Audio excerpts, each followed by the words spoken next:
मंगल भवन अमंगल हारी, द्रवहु सुदशरथ अजिर बिहारी। शांत बेसु करनी कठिन बरनिन जाय स्वरूप, धरि मुनि तनु जनु वीर रसुआयु जह सब भूप।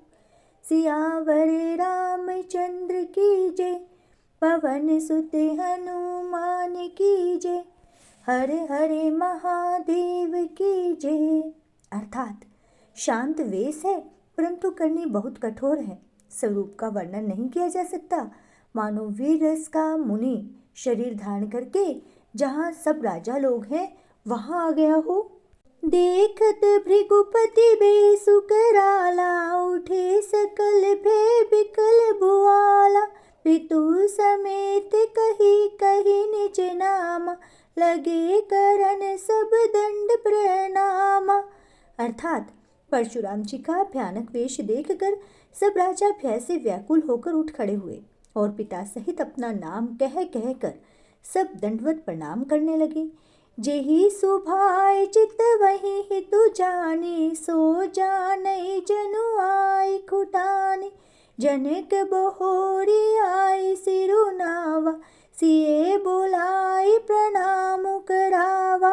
अर्थात परशुराम जी का हित समझकर ही सहज ही जिसकी ओर देख लेते हैं वह समझता है मानो मेरी आयु पूरी हो गई। फिर जनक जी ने आकर सिर नवाया और सीता जी को बुलाकर प्रणाम करवाया। आशीष दिन ही सखी हर्षानी, निज समाज ले गई सयानी। विश्वामित्र मिले पुनि आई, पद सरोज मेले दो भाई। अर्थात परशुराम जी ने सीता जी को आशीर्वाद दिया।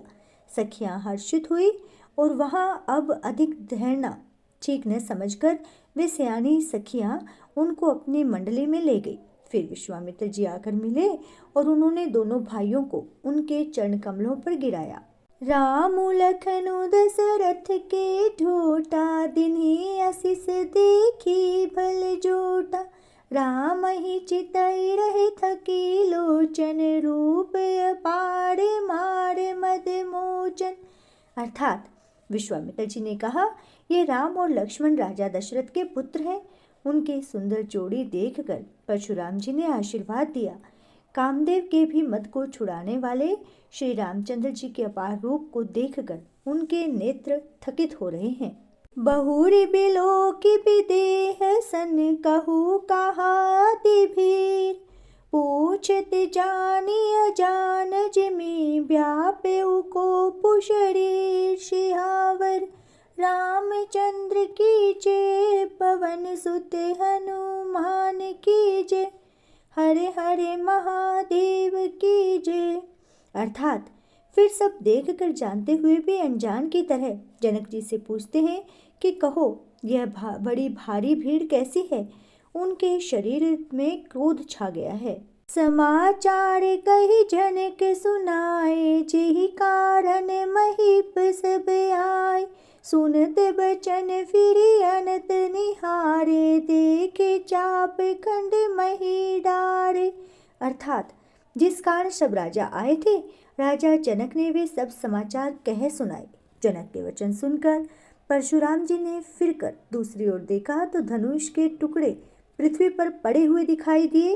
अतिरिस बोले बचन कठोरा, कहू जड़ जनक धनुष के तोरा। वेगी दिखाओ मूढ़न त्याजू, उलटाऊ मही जलहि तव राजू। अर्थात अत्यंत क्रोध में भरकर वे कठोर वचन बोले। रे मूर्ख जनक, बता धनुष किसने तोड़ा? उसे शीघ्र दिखा, नहीं तो अरे मूढ़, आज मैं जहां तक तेरा राज्य है वहां तक की पृथ्वी उलट दूंगा। अति डरो तरौ देत नृपु नाही, कुटिल भूप हर्षे मन माही। सुरमणि नाग नगर नर नारी, सोचहि सकल त्रासे उर भारी। अर्थात राजा को अत्यंत डर लगा।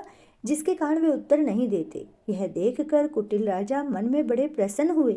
देवता, मुनि, नाग और नगर के स्त्री पुरुष सभी सोच करने लगे। सबके हृदय में बड़ा ही भय हुआ। मन पछताती सिए महतारी, विधि सब संवरी बात बिगारी। भृगुपति कर सुभाव सुनि सीता, अर्ध निमेष कल्प समबीता। अर्थात सीता जी की माता मन में पछता रही है कि हाय, विधाता ने अब बनी बनाई बात बिगाड़ दी। परशुराम जी का स्वभाव सुनकर सीता जी को आधा क्षण भी कल्प के समान बीतने लगा। सबे बिलो के लोग सब जान की भीरु, हृदय ने हर्षु विषादु कछु बोले श्री रघुबीरु। श्यावर रामचंद्र की जय, पवन सुत हनुमान की जय, हरे हरे महादेव की जय। अर्थात तब श्री रामचंद्र जी सब लोगों को भयभीत देखकर और सीता जी को डरी हुई जानकर बोले। उनके हृदय में न कुछ हर्ष था और न ही विषाद। नाथ शंभु धनु भंजनी हारा, हो हई के एक दास तुम्हारा। आये सु कहा कहिए किने मोही, सुनी रिसाई बोले मुनि कोही। अर्थात हे नाथ, शिवजी जी के धनुष को तोड़ने वाला आपका कोई एक दास ही होगा। क्या आज्ञा है, मुझसे क्यों नहीं कहते? यह सुनकर क्रोधी मुनि रिसाकर बोले। सेवकु जो सो करे सेवकाई, अरि करनी करी करी लड़ाई। सुनहु राम जहि शिव धनु तोरा, सहस बाहु सम सोरि पुमोरा। अर्थात सेवक वह है जो सेवा का काम करे, शत्रु का काम करके तो लड़ाई ही करनी चाहिए। हे राम सुनो, जिसने शिवजी जी के धनुष को तोड़ा है वह सहस्र बाहु के समान मेरा शत्रु है। सो बिल गाऊ बिहाई समाजा, नैते मारे जेहि सब राजा। सुनी मुनि बचन लखन मुस्काने, बोले पर सुधर ही अपमाने। अर्थात वह इस समाज को छोड़कर अलग हो जाए, नहीं तो सभी राजा मारे जाएंगे। मुनि के वचन सुनकर लक्ष्मण जी मुस्कुराए और परशुराम जी का अपमान करते हुए बोले। बहुधन हूँ तोरी लड़िकाई, कब हुने असिरिस किन्ही गोसाई। एहि धनु पर ममता के ही हेतु, सुनी रिसाई कह भृगुकुल केतु। अर्थात हे गोसाई, लड़कपन में हमने बहुत सी धनुहियाँ तोड़ डाली, किंतु आपने ऐसा क्रोध कभी नहीं किया। इसी धनुष पर इतनी ममता किस कारण से है? यह सुनकर भृंगवंश की ध्वजा स्वरूप परशुराम जी कुपित होकर कहने लगे। और इसके साथ ही आज का श्री रामचरितमानस का पाठ संपन्न होता है। आगे की कथा का रसपान करने के लिए हमसे जुड़े रहें। जय श्री राम।